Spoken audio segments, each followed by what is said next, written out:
Assalamualaikum warahmatullahi wabarakatuh.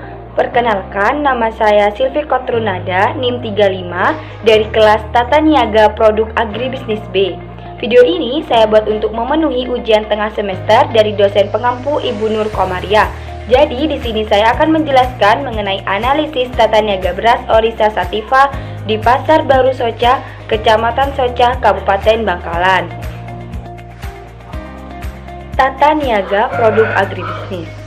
Indonesia merupakan negara agraris yang sebagian besar penduduknya bermata pencaharian sebagai petani. Komoditas beras merupakan komoditas pangan yang memiliki peran penting bagi sebagian besar masyarakat yang dijadikan bahan makanan pokok.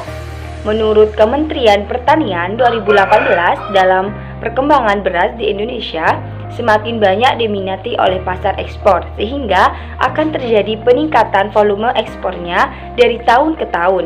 Pada volume ekspor tahun 2016 sebesar 81 ton, sedangkan untuk tahun 2018 pada Kementerian Pertanian telah merekomendasi tentang ekspor beras hingga 143 ton. Potensi yang dimiliki oleh Kabupaten Bangkalan, khususnya daerah Soca terkait produktivitas beras, diperlukan perkembangan potensi wilayah dengan upaya peningkatan produksi pada komoditas beras. Upaya yang akan dilakukan tersebut perlu diikuti dengan adanya penerapan sistem pemasaran yang efisien. Kerangka untuk mengetahui bagaimana pasar berjalan secara efisien dapat dilakukan menggunakan pendekatan struktur pasar, perilaku pasar, dan kinerja pasar yang saling berkaitan. Analisis tata niaga ada dua, yaitu produk agribisnis dan produk non-agribisnis. Yang pertama, produk agribisnis adalah suatu produk yang dihasilkan dari kegiatan pertanian yang kemudian diperjualbelikan pada pasar, yang dihasilkan melalui bentuk proses produksi biologikal yang merupakan bagian dari pangan, sandang, serta papan. Pemasaran yang dilakukan produk agribisnis bersifat konsentrasi distributif. Pemasaran konsentrasi distributif adalah bentuk kegiatan pemasaran produk agribisnis yang sudah dipanen kemudian dikonsentrasikan kepada lembaga pemasaran ataupun toko, lalu didistribusikan ke konsumen. Yang kedua, produk non-agribisnis adalah suatu produk yang dijual belikan bukan dari hasil kegiatan pertanian. Pemasaran produk non-agribisnis bersifat distributif. Pemasaran distributif adalah suatu kegiatan pemasaran produk non-agribisnis yang langsung didistribusikan kepada konsumen. Perbedaan dari keduanya terletak pada cara pemasarannya serta penyimpanannya. Sehingga pada produk agribisnis mempunyai waktu penyimpanan yang pendek, sedangkan produk non-agribisnis memiliki waktu penyimpanan yang lebih panjang. Proses tata niaga biasanya meliputi pengepakan, kegiatan pengangkutan, transportasi atau pemasaran yang sangat memerlukan biaya dalam memperoleh keuntungan yang dilakukannya.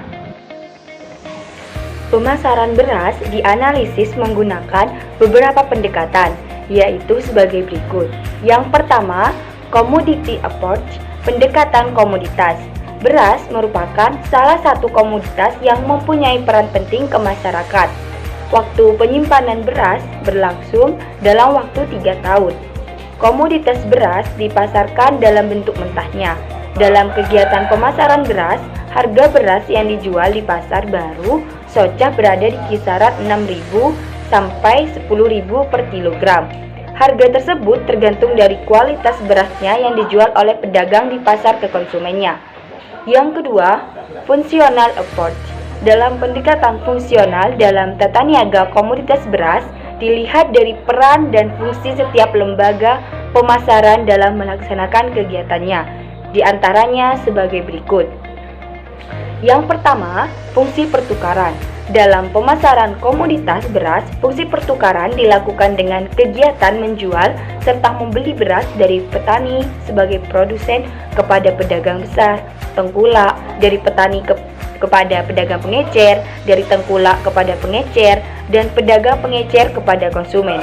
Selain itu, terdapat juga pedagang pengecer yang langsung membeli beras ke petani. Dalam fungsi pertukaran, ada perpindahan lokasi pada komoditas beras. sehingga kegiatan jual beli dari berbagai rantai pemasaran dapat terjadi penyusutan pada komoditas beras.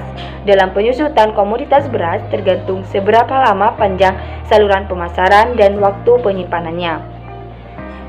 Yang kedua, fungsi fisik. Dalam fungsi fisik, pada komoditas beras terdiri atas penyimpanan, pengangkutan, serta pengolahan. Maka dari itu, para pedagang harus melakukan fungsi fisik terlebih dahulu sebelum dipasarkan kepada konsumen beras di Pasar Baru Soca. Yang ketiga, fungsi fasilitas. Fungsi fasilitas komoditas beras berupa kegiatan yang digunakan dalam proses pemasaran beras. Fasilitas yang digunakan dalam proses pemasaran beras adalah fasilitas infrastruktur, berupa jalan untuk proses distribusi yang baik agar dapat mempermudah proses distribusi beras kepada konsumen. Fungsi ini memiliki peran untuk membantu jalannya dalam fungsi pertukaran dan fungsi fisik. Fungsi fasilitas lain berupa penggunaan transformasi untuk mengefisiensi proses distribusi beras untuk mempermudah proses distribusi beras kepada konsumen. Analisis struktur pasar beras di Pasar Baru Soca berdasarkan hasil perhitungan market share di atas dapat disimpulkan bahwa struktur pasar komoditas beras terdapat di Pasar Baru Soca adalah pasar dominan. Analisis perilaku pasar komoditas beras di Pasar Baru Soca. Jenis-jenis saluran pemasaran dalam pemasaran komoditas beras di Pasar Baru Soca yaitu saluran pemasaran 1, petani, pedagang pengepul, pedagang besar, pedagang pengecer, lalu konsumen. Saluran pemasaran kedua, petani, pedagang besar, pedagang pengecer, konsumen. Saluran pemasaran ketiga, petani, pedagang pengepul, pedagang pengecer, lalu konsumen.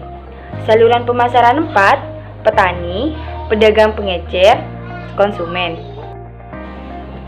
Analisis kinerja pasar beras di Pasar Baru Soca berdasarkan saluran pemasaran yang ada.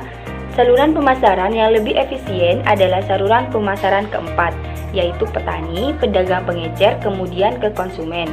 Harga beli rata-rata dari petani 6.000, harga jual rata-rata pedagang 10.000, besarnya margin 4.000, sehingga petani dapat menjual komoditas beras dengan saluran pemasaran yang pendek, sehingga akan mengurangi terjadinya resiko pada komoditas beras.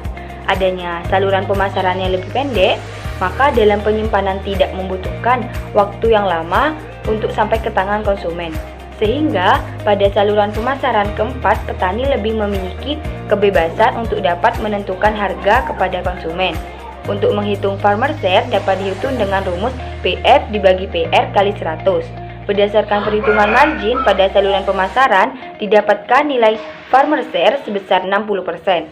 Semakin besar margin pemasaran dan semakin panjang saluran pemasaran, maka akan menyebabkan pemasaran komoditas beras tidak efisien, sehingga pemasaran komoditas beras dikatakan efisien pada saluran pemasaran keempat.